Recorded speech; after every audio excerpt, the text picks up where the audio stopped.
Plus de 200 parlementaires venus de 74 pays à travers le monde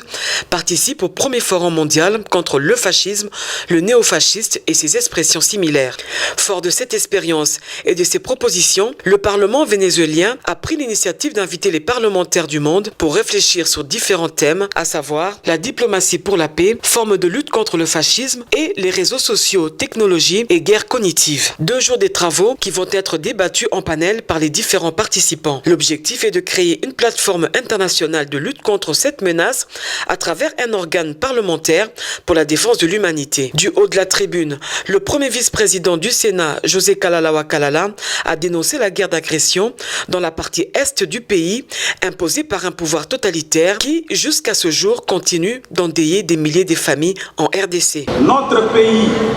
subit depuis plusieurs décennies une guerre d'agression injuste qui a décimé plusieurs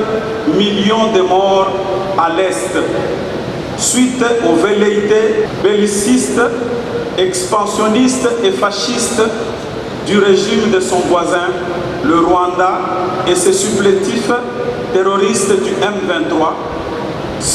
face à l'indifférence et au silence coupable de la communauté internationale. Pour Jorge Rodriguez, président de l'Assemblée nationale du Venezuela, la montée du fascisme est un phénomène planétaire qui nécessite la mise en place d'un réseau mondial des syndicats antifascistes. C'est au cours du forum antifasciste que les représentants de la Russie, de l'Iran, de l'Égypte, du Cuba et de la RDC ont exposé chacun sur les méfaits de ce nouvel ordre mondial. La participation de la RDC à ce forum mondial exprime son attachement à ses positions fermes contre le fascisme, une occasion aussi pour elle de confirmer son rôle dans le renforcement du dialogue parlementaire mondial pour soutenir les causes justes et promouvoir les valeurs de liberté et de démocratie.